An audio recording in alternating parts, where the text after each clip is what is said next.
हम लोग अक्सर जेंडर इक्वालिटी, जेंडर सेंसिटिविटी की बात करते हैं और जब भी ये बात होती है तो हम ऑब्वियसली एक जेंडर की तरफ झुके हुए पाए जाते हैं।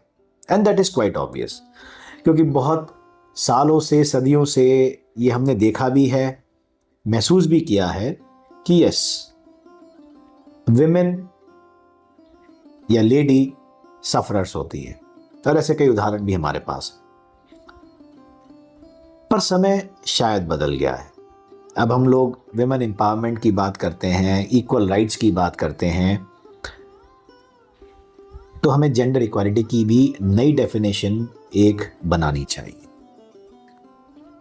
जब हम इक्वल राइट्स की बात करते हैं, जब हम कहते हैं कि औरत आदमी के साथ कंधे से कंधा मिलाकर चलना चाहिए, उसको साथ साथ चलना चाहिए, पर फिर भी जहां राइट्स की बात आती है वहां इक्वालिटी होती है, जहां रिस्पॉन्सिबिलिटीज की बात आती है वहां इक्वालिटी नहीं होती। वहां पे फिर मर्द को एक्सपेक्ट किया जाता है, उससे एक्सपेक्ट किया जाता है कि वो सारी जिम्मेदारी उठाए।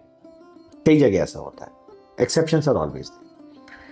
तो अब तक हम ये सुनते आ रहे थे कि भाई डाउरी के कारण प्रॉब्लम्स होती हैं लड़कियों को, ससुराल में प्रॉब्लम्स होती हैं, डोमेस्टिक वायलेंस होता है। वो सब सही है, होता है या होता था या होता आया है, पर अब चीजें कुछ बदलती जा रही। एक जमाना हुआ करता था, शायद अभी भी है, जब लड़की के बाप को ये चिंता होती थी कि लड़की की शादी कैसे होगी। हम सब ने देखा है इसको। पर मुझे लगता है आज के ज़माने में वो सारा जो प्रेशर है ना, वो लड़के के बाप पे आ गया है। अब आप हंसेंगे इस बात पे कि ये क्या बात कर रहा हूँ, मैं सही बात कर रहा हूँ। कोई भी लड़की या उसकी फैमिली, मैं खुद, मेरी बेटी है, मैं खुद नहीं चाहूँगा कि मेरी बेटी की शादी किसी ऐसे लड़के से हो जो सक्सेसफुल ना हो, जो एक एक्स अमाउंट से ज़्यादा पैसा या एक्स अमाउंट से कम पैसा ना कमाता हो, या उसका परिवार एक सेट लेवल से नीचे हो। ये सब चीज़ें मेरी एक्सपेक्टेशंस हैं।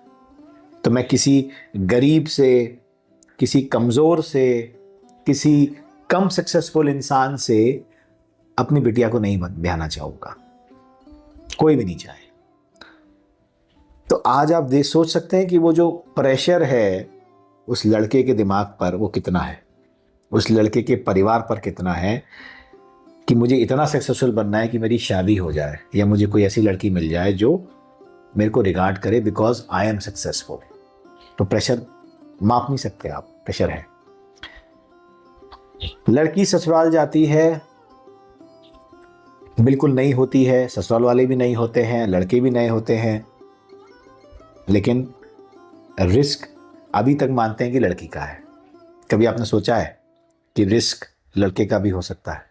कितने सारे केसेस अभी रिसेंटली चल रहे हैं जहां पर तलाक होते हैं 1 साल में, 6 महीने में, 8 महीने में, और लड़के के परिवार की जिंदगी भर की कमाई को बांट दिया जाता है 6 महीने के पीछे, क्योंकि रूल्स ऐसे बने हुए हैं, लॉज ऐसे बने हुए हैं कि लड़की को ही एलिमनी दी जाएगी, लड़की को ही सारा प्रॉपर्टी शेयर की जाएगी, आधी आधी प्रॉपर्टी की जाएगी। ऐसा होता है। इसका मिसयूज भी हो रहा है, सबको दिख रहा है। लव अफेयर्स हो रहे हैं, मार दिया, तलाक दे दिया, एलिमनी ले ली, पैसा कमा लिया, चल रहा है। मैं नहीं कह रहा सब लोग ऐसा करते हैं, पर ऐसा होता है।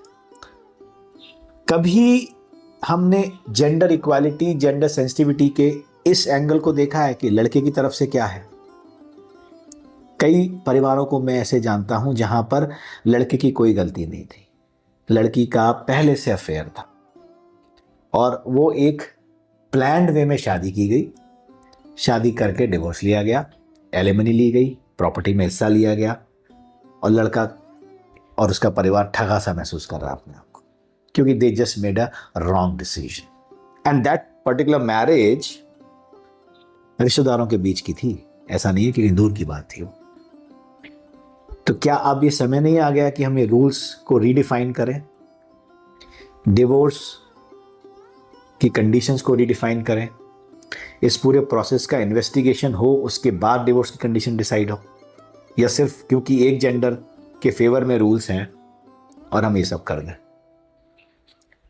समाज को अपने नज़रिए को अब बदलने की ज़रूरत है। और हकीकत बताऊं, आजकल वो जो डर है ना, वो लड़कों में बहुत ज़्यादा है कि कोई ऐसी ना मिल जाए जो सब कुछ ले जाए। चाहे लड़की कितना भी कमा रही हो, एलिमनी देने की जिम्मेदारी लड़के की है। अच्छा, मैं ये नहीं कह रहा, क्योंकि जो लोग मेरा वीडियो सुन रहे होंगे उनको लगेगा कि मैं एक जेंडर की तरफ से बात कर रहा हूं। लड़कियों पे अत्याचार हुए हैं, आगे भी होते होंगे, हो रहे होंगे कहीं ना कहीं, उन पे उस तरीके का एक्शन होना चाहिए। पर चूंकि एक ऐसा माइंडसेट बन चुका है, तो हम ये मान के चलें कि सिर्फ लड़की पे ही अत्याचार होते हैं, लड़कों पे नहीं होते हैं। इतने रिसेंट केसेस आपने सुसाइड के देख लिया, अभी रिसेंट मेरठ का एक आपने केस देख लिया, सब हमारे सामने है। बड़े बड़े सेलिब्रिटीज का आपने तलाक देख लिया। क्या है ये? तो क्या अब समय नहीं आ गया है कि इन सब रूल्स को रीडिफाइन किया जाए, इन सब रूल्स को दोबारा से समझा जाए और एक पैराडाइम शिफ्ट किया जाए लॉजिक की तरफ, सच की तरफ, सही बात की तरफ। आशा करता हूं कि जो मैंने कहा है इस पे हम लोग सोचेंगे और समाज में मर्द के लिए जो नजरिया बना हुआ है उसको बदलेंगे, क्योंकि हर मर्द गलत नहीं होता। बहुत बहुत धन्यवाद सुनने के लिए। नमस्कार, जय हिंद।